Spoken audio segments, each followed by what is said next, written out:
welcome back. We are on episode 74, but we're on part 3 of the JonBenet Ramsey case. This is going to be the final one. I hope you are all well. I hope you haven't found the last 2 episodes too grueling. I think some people are ripperologists and some people have a certain case that they long to solve, and I think this would be mine. I'm a Jigsaw fan, and for me this is the ultimate puzzle. I just feel like this little girl deserves someone to pay for what she's done, for what's happened to her. But in part 1, we talked about what happened. In part 2, we had a look at the ransom note. Totally weird, lots of superfluous language. I forgot to mention, it's one of those things where I could go on for 8 episodes because I keep forgetting to mention stuff. But one thing that really pisses me off about that ransom note is you're not the only fat cat, so don't think killing would be difficult, which to me doesn't even make sense as a sentence. Don't know about anyone else, would love to hear your thoughts. What does him being a fat cat, why does that make killing easier or harder? Totally, I've not heard anyone mention that, but to me it's just like, what? No, that's so weird. We looked at her autopsy, and I spoke about how I had no idea that there were pictures from the autopsy on the internet, which must be incredibly distressing for her family. That's the modern life, I guess. You have everything is out there on the internet. I was talking to a friend. We were actually talking about Jimmy Savile yesterday and how he managed to get away with everything that he got away with. And we were saying how in that era, in the 80s, if you were felt up by someone who was a celebrity, you basically either had to get on with it or you went to the police. And I suppose quite a good thing about social media now is that you have the ability to sort of protect yourself by exposing someone. Now, obviously, this goes both ways, and there are lots of people whose privacy has been destroyed by social media, but it just seems so bizarre that for so many people it was so unlikely that their abuse would be believed by the people in authority that they just had no way of getting back. So the autopsy we discussed a very bizarre resignation letter from one of the lead detectives on the case, which doesn't really point fingers at anyone as a culprit, but I think it's very easy in cases like this to just dismiss the police as fudging it, as not doing as well as they could have done. And for me, on the JonBenet Ramsey case, it feels like the police, yes, they fudged it definitely when they arrived on the scene. That we know that the scene was contaminated. We know that her body was moved and all of that, but they wanted to do their best for her. And it seems that the district attorney's office is the one causing problems. So that's what we looked at in part 2. Now, in part 3, we go into the theories. I've said it in every episode. I am reiterating it today. I will be sharing with you the facts. I will be sharing with you opinions that have been put forward by other people. I will not be accusing anyone. I do not know who did it. I may have my own opinion on who did it. I'm giving you the information for you to form your own opinion on who did it. The first theory we should cover is the family. The police focused fully on the family, really. We know that the detectives followed up lots of leads. They checked out the numerous sex offenders in the area and came up with nothing as far as we know. One of the first FBI investigators on the scene rightly said it's most likely to be the family. Now, statistically, this is correct. There's no arguing with how they build these facts. Does it mean the Ramseys did it? No. Does it mean that the Ramseys need to be fully investigated? Yes, it does. And the fact that then, as we spoke about previously, their legal advice was not to perhaps cooperate with the police, and it became quite combative quite early on, actually only led to more suspicion. The media had just a huge influence on this case. Whatever the media thought went, basically, and it had a huge spin on what was going on. So there was something not quite right going on with the family. This, again, is going on my theory. I am not a police woman. I am not a doctor. JonBenet was a habitual bedwetter. From what I've read, more often than not, she would wet the bed. This does happen. One of my children was a bedwetter for quite a long time. And in fact, my youngest wet the bed last night. So it's not that per se that is a problem. But she is a habitual bedwetter, which some have said points to sexual abuse. I can't comment on that. Of course, it can be a sign of distress as a child. It could be that she is, I know that for a lot of people it's a hormonal immaturity. And once that kicks in, and it's a different age for everyone, then the bedwetting stops. For my child that did it, it was such a deep sleeper that he just couldn't, it wasn't enough to wake him up. But coupled with what I've put in my notes as, rather unpleasantly, the shit smearing.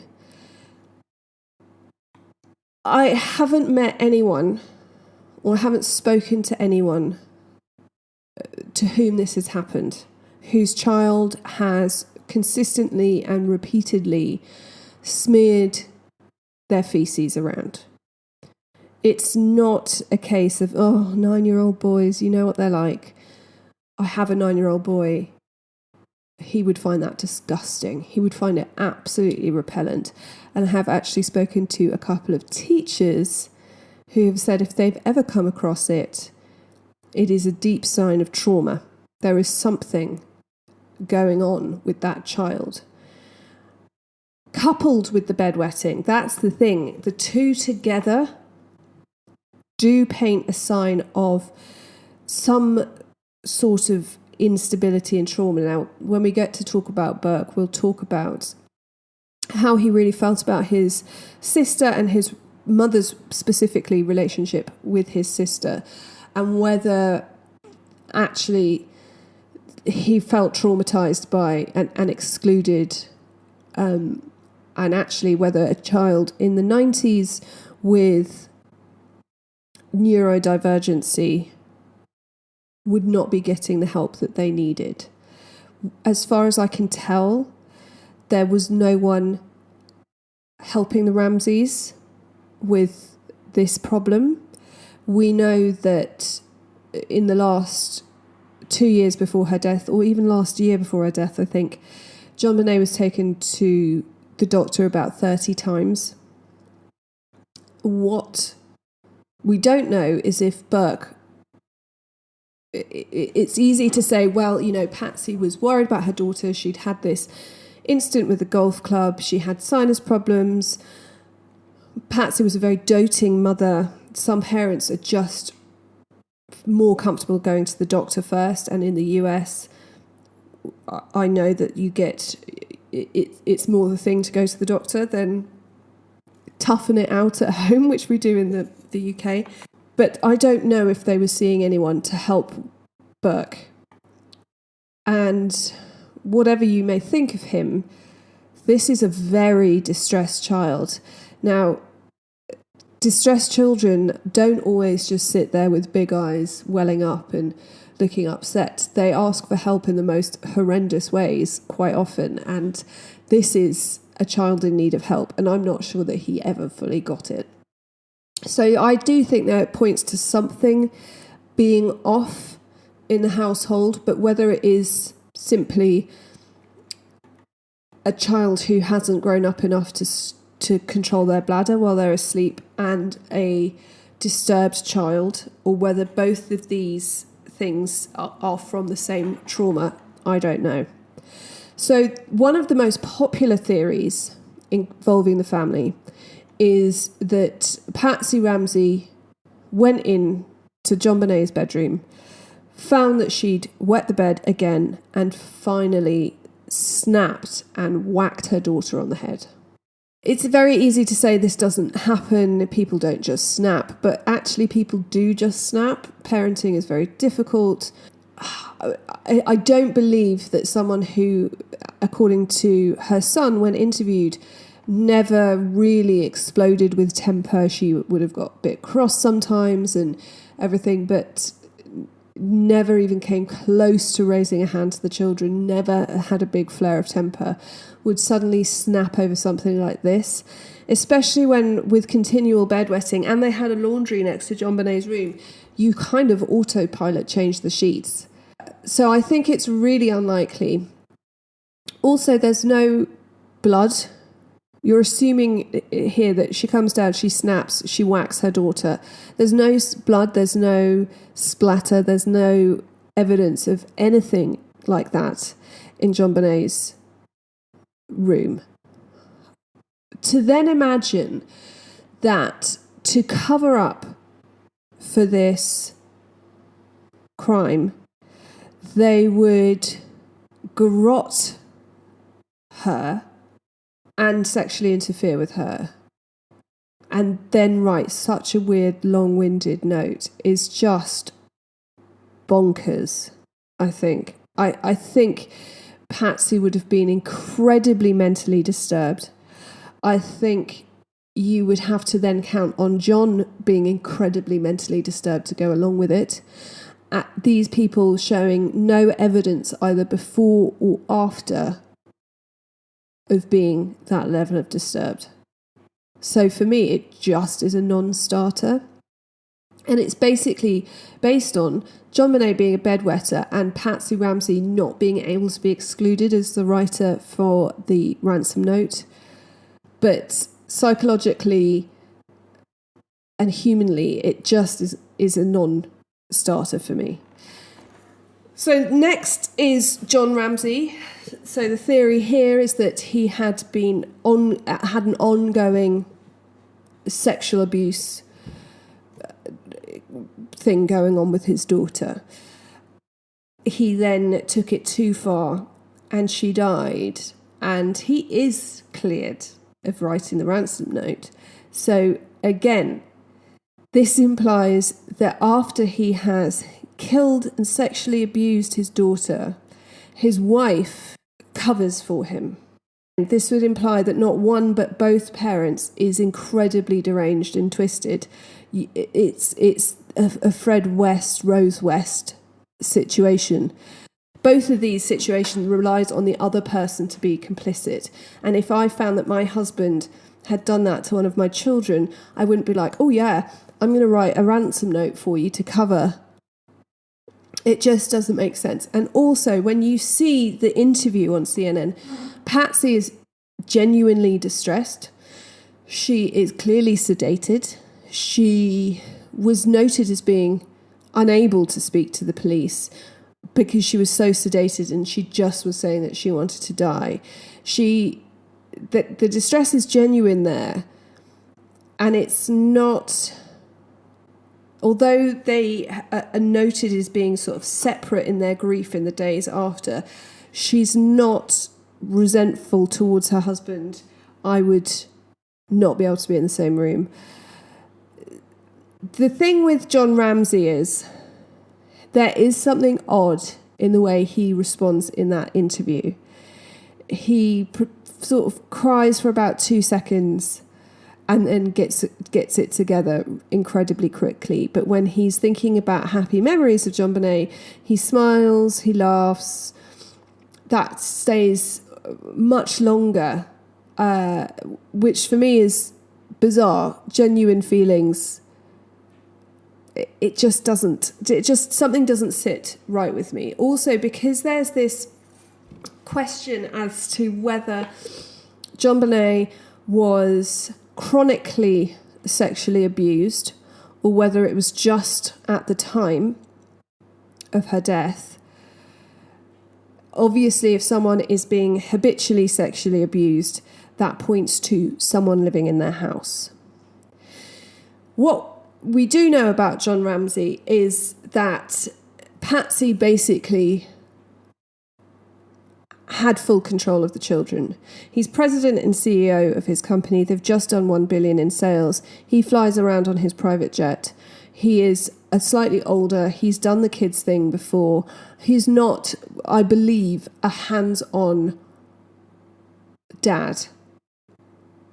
So that as well is jarring to us, because it could be that he's just less emotionally attached, although we know when he found JonBenet, he seemed to be clearly distressed. But what I do find, it's also worth noting that the police searched the house, they searched the Ramseys' bedroom and find nothing kinky, no porn, no anything. They don't find the duct tape. They don't find the cords that were used. So if someone in the family did that, where are those? Where's the roll of duct tape? There's just no evidence that this is a family where the father is a sexual predator or something is amiss. And quite often in these situations, if the parents are abusing their children, you will find some form of evidence of it. The children may have drawn pictures of it, that sort of thing. You'd find the roll of duct tape in the basement innocently with the toolkit, but it would be the same, you couldn't prove it was the same duct tape, but it was the same brand. Nothing like that is found. John Ramsey does go on to admit he seriously regretted ever allowing his daughter to participate in the pageants. In an interview with ABC News, he recalled the incident that happened just days before JonBenet's murder during the parade I mentioned in part 1. It's called the Lights of Christmas Parade. In the photos, it's made to look like she's on her own, but she's actually in a car with lots of other kids, and it's a kids' parade. And it's right around the time JonBenet was crowned Little Miss Christmas. And he says, Patsy had her sitting atop a friend's convertible in the Christmas parade, waving at the people lining the streets. I would like to note that one of the things about the ransom note was its weird use of words and hence, which Patsy and Burke both use. I find it very interesting here that he says Patsy had her sitting atop a friend's convertible. It just isn't the way that I speak or hear English spoken. Patsy's mother later told me that a strange man approached the car during the parade and it made her uncomfortable. I think about these things now and it makes me cringe. We were so naive. I now believe with all my heart that it's not a good idea to put your child on public display. So it's incredibly, I've maintained throughout that for Patsy, who loved the pageant circuit, there was nothing sinister. She didn't sort of compute that it was incredibly disgusting to say that the judges favoured a seductive look.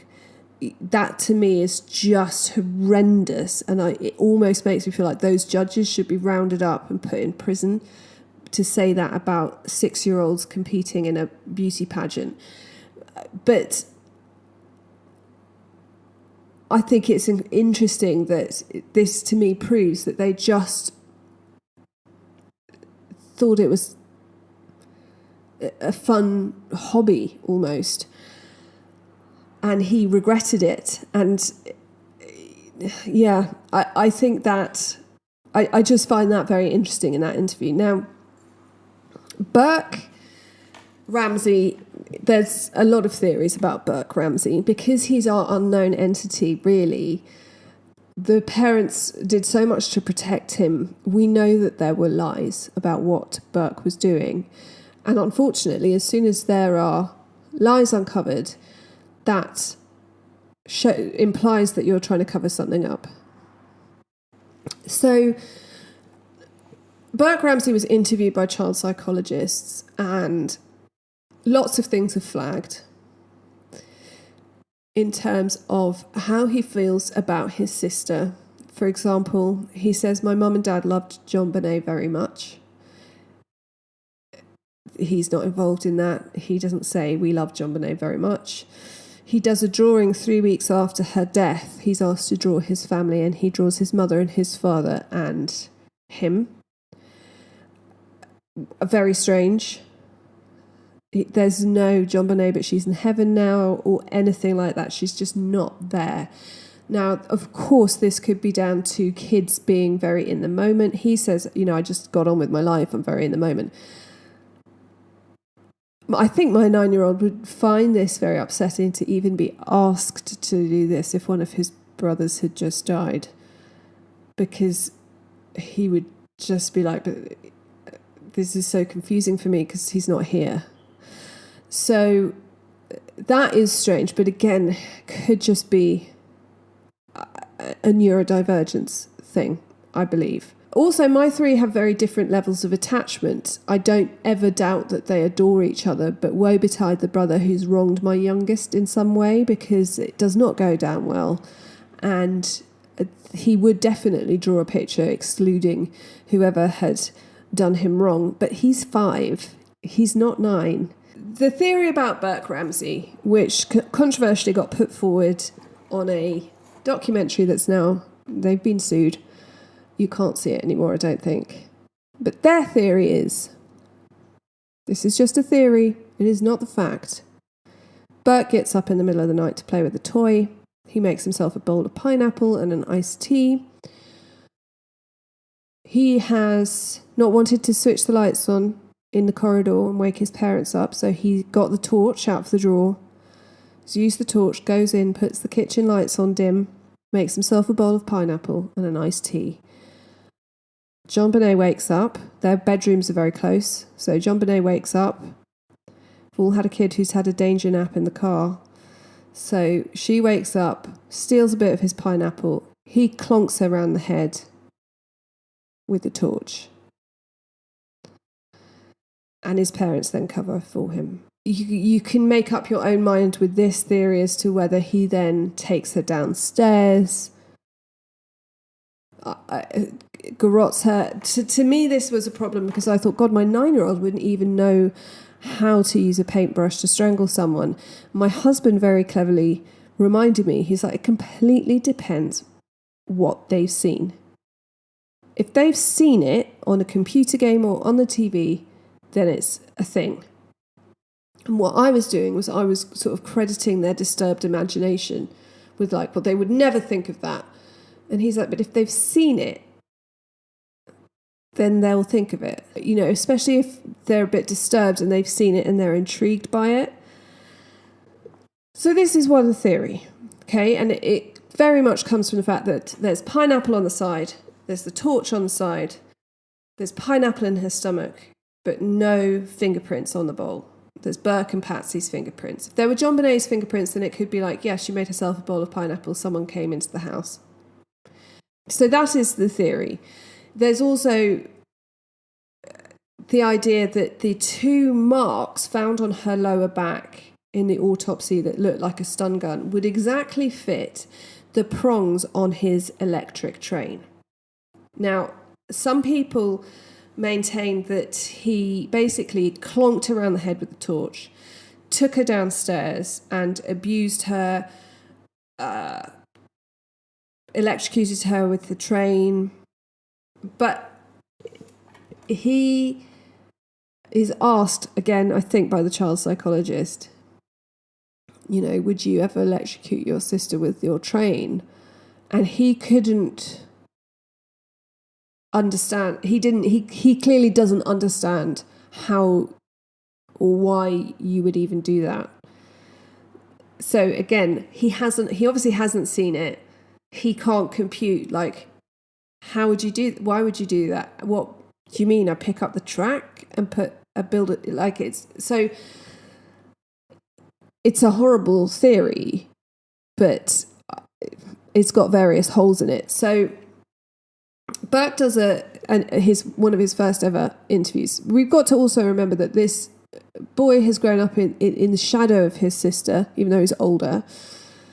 He's clearly disturbed in some way, and he hasn't lived a life that perhaps he could have done. He's surrounded by people who think that he's guilty or that his family's guilty. They know everything about him. They know that he smeared shit when he was 9. They know how much his father earned, how much... He just lives as a recluse, basically. And if he's not guilty, that's a terrible blight on his life. And he lost his little sister. Now, I don't think he was particularly attached to his little sister. Not all siblings are. He does this interview on Dr. Phil, and he says, I remember my mum searching my room that night saying, where's my baby? Where's my baby? And he says he remembers a police officer coming in and shining the torch around, and he doesn't move. And that, again, has been called into question. Why wouldn't you move? You obviously know something's going on.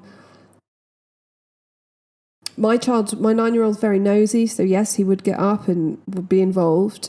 But we've discussed this is a disturbed child. There is something wrong with this child who they're not getting what they need in life. So he says, I was just hiding. I just wanted to hide.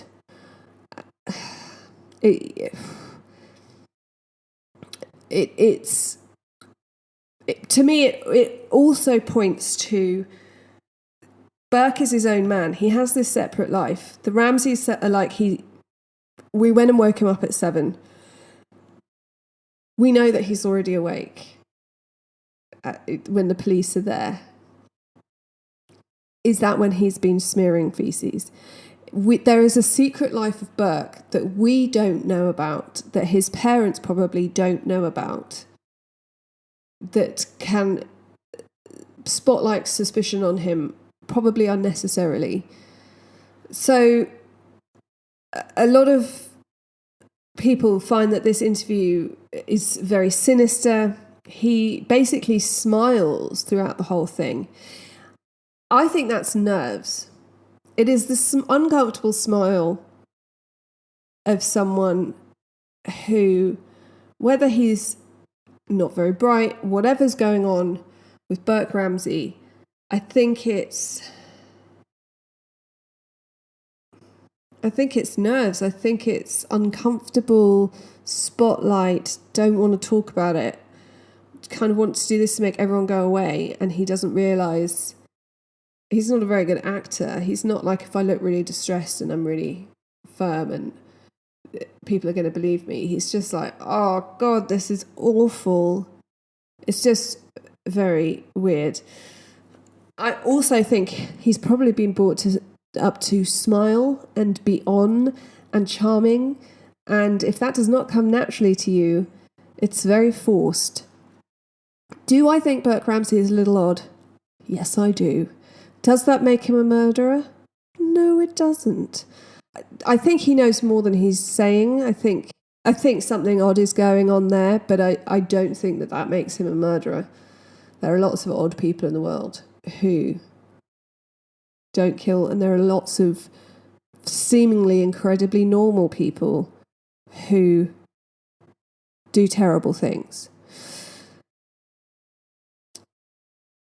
My whole problem with this theory, Burke does whatever Burke does, his parents find out and cover up.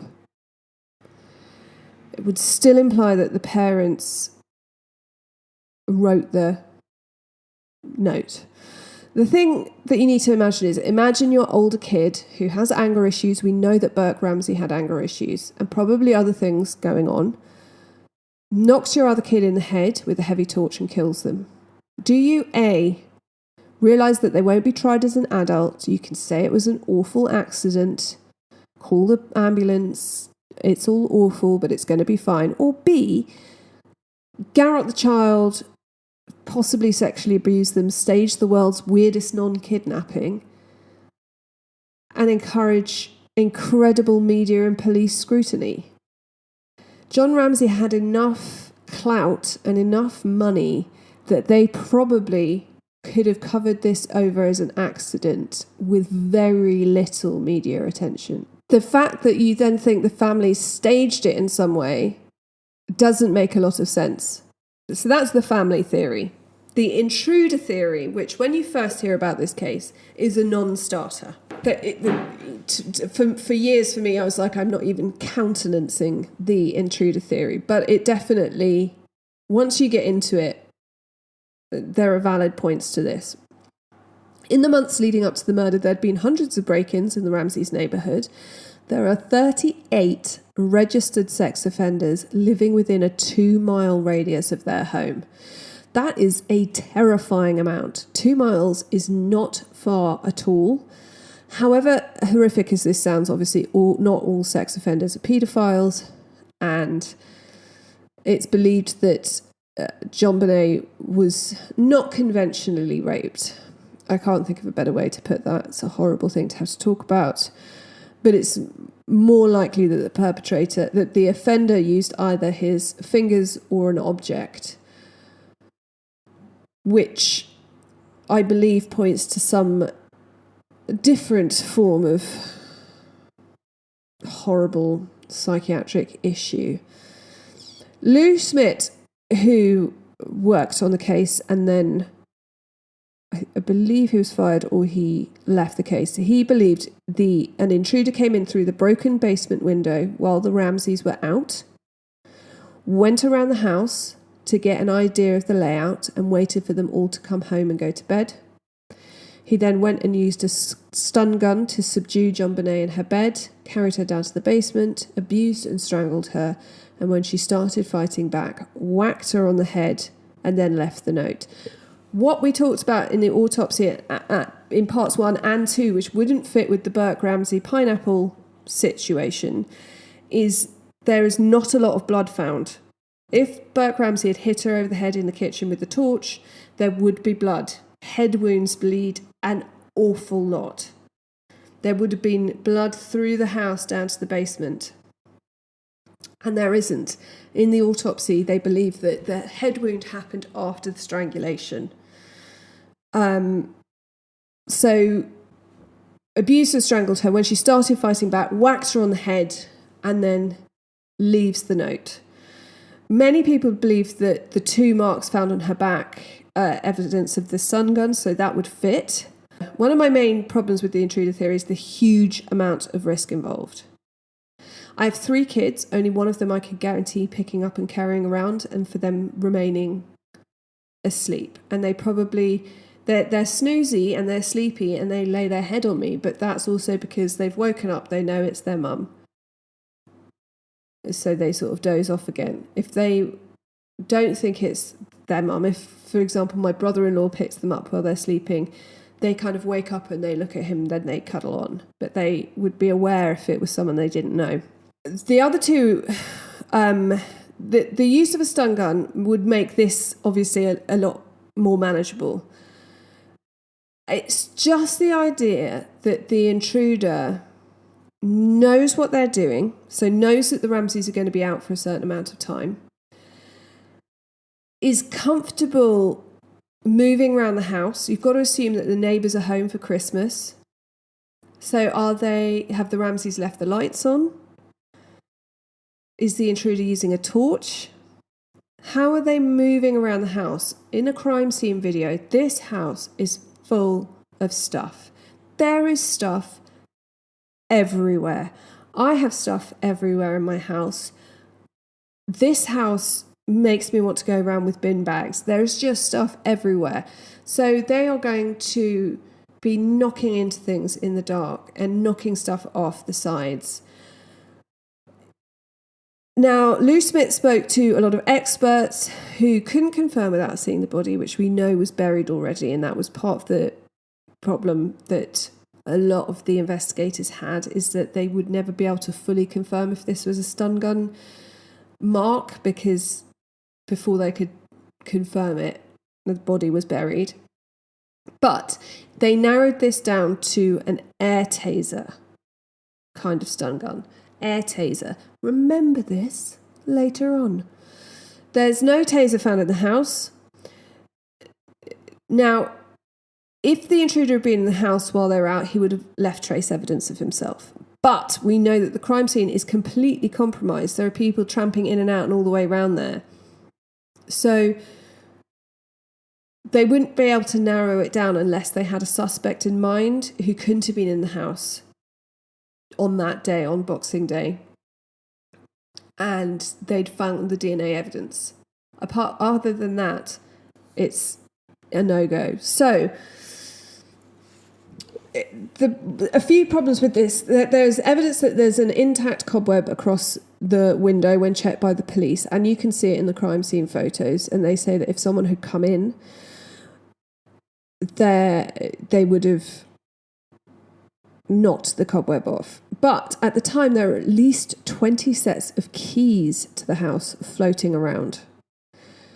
Nobody seems quite sure who has a key, so it could be that the intruder has one of these sets. There are differing opinions about locked doors. Ramsey's maintained that all the doors were locked, but the police officer who came to the house on the 26th found a door on the south side of the house, which I believe is the back, unlocked. This is understandable. My husband and I have very different opinions about which doors of our house should be locked and when.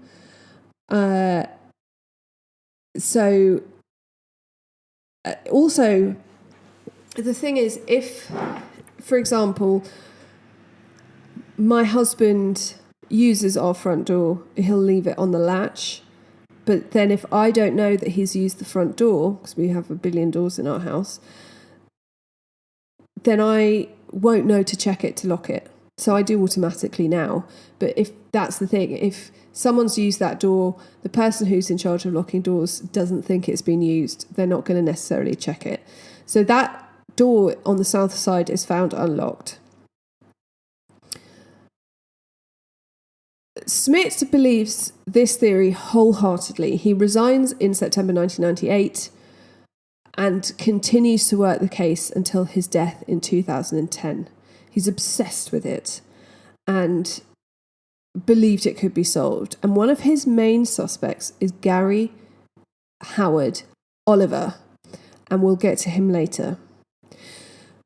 The offender would have to have a good knowledge of the layout of the Ramsey house. It's unusual and confusing, as I've said, and you're either dealing with a sleeping or incapacitated child. So, and it's messy and full of stuff. You'd make a noise. So you have to assume that the person either knew the house and knew the layout, or was in there for some time alone. I don't believe that this person broke in the night, miraculously found their way to JonBenet's room, miraculously found their way to the most secret place in the house without bumping into stuff, knocking things over, waking the child up. She would have to be immobilized if she was in her room. We know that she wasn't attacked in her room. It's just a very high risk strategy.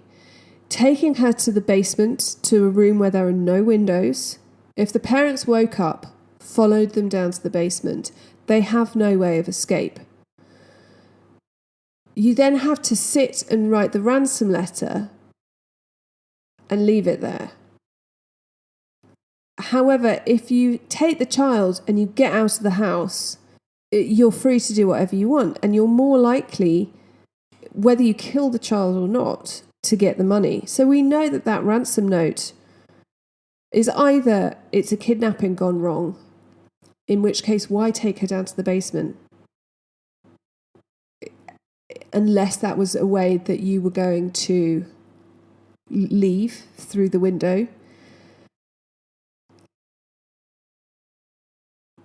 it's just very weird. So John Douglas is also a believer in the intruder theory.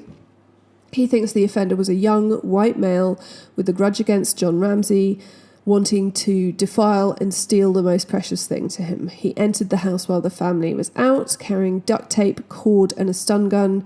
He wanted to incapacitate JonBenet, abduct, and molest her. This would tick a lot of boxes. Obviously, they would maybe know the house. We know that the Ramseys did a tour. They had parties. So it would mean they had access to some of the necessary knowledge. One of the theories, and this fits in with the intruder, obviously, is the paedophile theory. And this goes that she is the victim of a ring of child pornographers and paedophiles who are affiliated with the child pageant scene. There's a whole thing about the murder of JonBenet and whether the parents set her up for this by putting her into pageants and the ethics of making young girls dress up and wear makeup and high heels and basically look like women. Do I like it? No. Do I think it's inappropriate? Yes, I do. But I started riding when I was 4, and I know that there are lots of people out there who think that's incredibly dangerous. I don't think it's incredibly dangerous. I was absolutely fine. They're entitled to their opinion. I don't think that just because you put your child into beauty pageants, you are lining them up to be attacked by paedophiles. I don't think the problem is the pageants. I think the problem is the paedophiles. I don't like pageants. I don't understand them. But frankly, the person at fault in this scenario is the fucking paedophiles and not the parents. And there should be a lot of these things. It involves people turning a blind eye. Back to Jimmy Savile. I mean, a lot of this was people turning a blind eye. And that's the problem with pageants. You should be able to do whatever you want with your kids, wherever you are. You know, cheerleaders. Do cheerleaders need to wear tiny short skirts? And do we need to see their pants all the time? No. I mean, they're older, and I'm sure they like doing it, and I'm sure they feel great doing it. But the fact is, do they need to dress like that? No, but they're there to look a certain way, to do certain things, and that's a choice. The difference is, obviously, smaller kids, they have less ability to make the choice for themselves and to make a judgment based on all the evidence. But you should be able to have your kids anywhere doing anything and not be blamed for setting them up for paedophiles and child pornographers. There should be no paedophiles and there should be no child pornographers. That should be, if there's any reports of it to do with anything, that should be the focus. Getting that out should be the focus. I heard a story at the weekend of someone who is convicted of having over 3,000 indecent images of children as young as months old on their computer, and all they got was a £95 fine. That's in the UK. That is a problem. Not how the child is dressed, not what the child is doing. Rant over. So another theory is the Santa Claus theory. Again, this is a no-go for me, but you can make up your own mind. And it makes me sad slightly because I feel like we can't have anything nice in the world. Bill McReynolds is a family friend. He's been Santa for the family party for a couple of years, and he loved JonBenet, but not, I don't think, in a sinister way. In a way that you just love some kids, you just have a bond with some kids.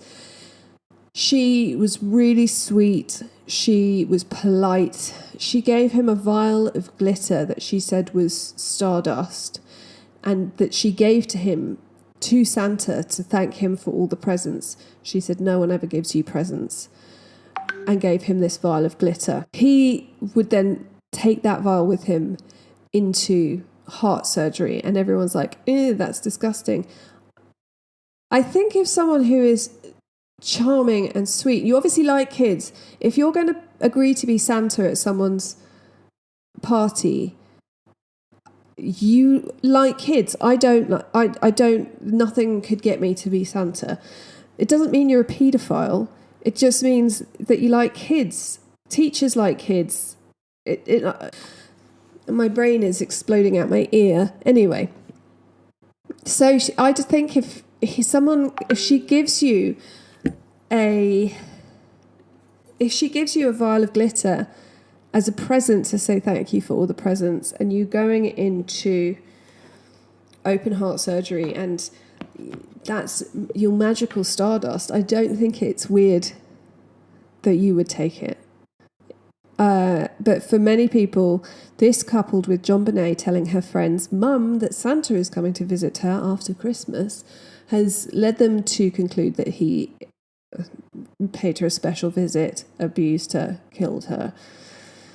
There's no evidence for this. He was, of course, checked out and found not guilty. Now, a private investigator hired by the Ramsey family believes he knows who was responsible for murdering the little girl, a man appropriately named Michael Helgoth. But this is all based on fiction. So John Kennedy is a man who used to work with Michael Helgoth and said that in November of 1996, 20-year-old Helgoth told him that he and a partner were going to make a great deal of money on this deal that they were doing. They'd each bring in around 50 to 60,000. If you do 60,000 times 2, it's 120,000. So ish close to $118,000. Another time Helgoth said to Kennedy, "I wonder what it'd be like to crack a human skull." Kennedy finds this strange. The story goes on. However, it's been found that John Kennedy was an alcoholic. He had lots of problems. He really didn't like Michael Helgoth. There's no evidence to place Helgoth at the Ramseys. John Kennedy says, he worked at the Ramseys. He had access to the Ramseys. There's no evidence to support that. Helgoth kills himself. Again, this is alleged that he is going to be questioned by the police and kills himself, and that means he's guilty.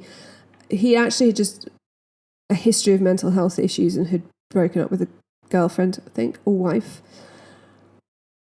So I could go further into the Michael Helgoth theory, but from what I've found, there isn't actually any evidence to link him to the Ramseys or to show that he had any interest in JonBenet or anything like that.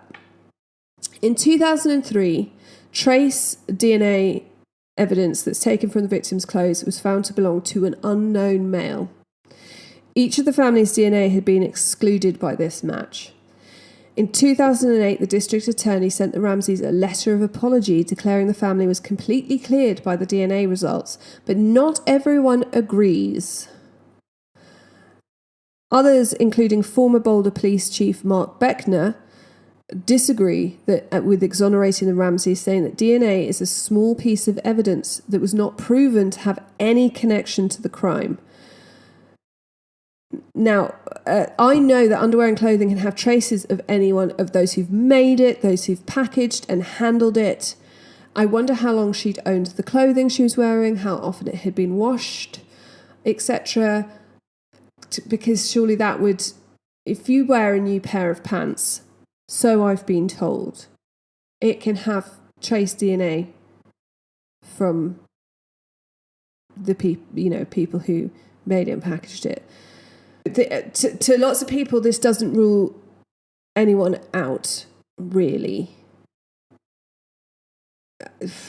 I don't know enough to know either way. In October 2010, it's reopened by the Boulder Police Department as a cold case. In October 2013, unsealed court documents revealed that in 1999, a grand jury had recommended filing charges against the Ramseys for permitting the child to be in a threatening situation, John and Patsy were also accused of hindering the prosecution of an unidentified person who had committed the crime of murder in the first degree and child abuse resulting in death. However, the district attorney determined that there was insufficient evidence to pursue a successful indictment. So this is really split camps into, if the grand jury recommends it, it should happen. Otherwise, what's the point in asking them? But then also those who say, well, the district attorney knows that if there's not enough evidence, it's a waste of time and money and nothing's going to happen. Make up of that what you will. In October 2016, a report said that the new forensic analysis with more sensitive techniques revealed the original DNA contained genetic markers from 2 individuals other than JonBenet.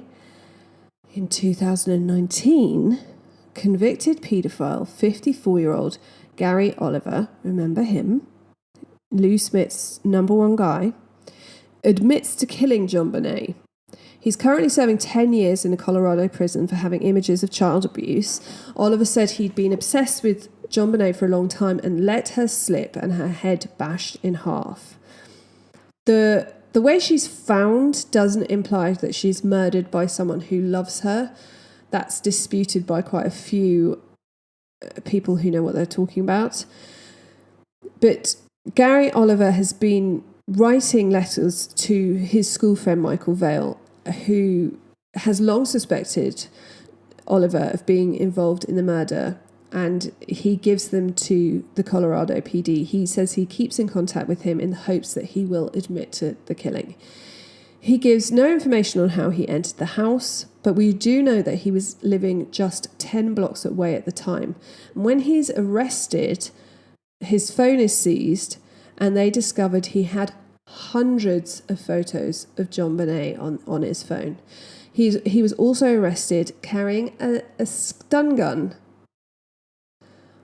which I've seen in some places is the air tase or whatever it was that would fit the marks on JonBenet's body. Vale says he first became suspicious of Oliver when his friend called him on the night JonBenet's body was found crying and saying he'd hurt a little girl. Vale said he called investigators several times, leaving messages, but never had a response. Oliver was even present at the candlelight vigil held for JonBenet after her death.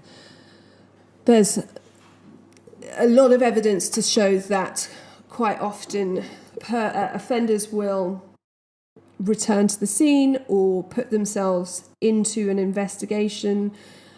In some cases, police have, for example, staked out a grave site to see if the offender will come and visit the grave.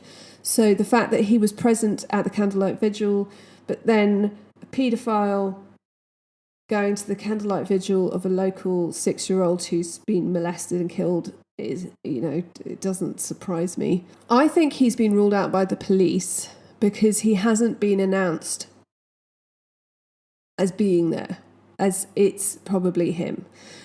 So I think that means they've ruled him out in some way.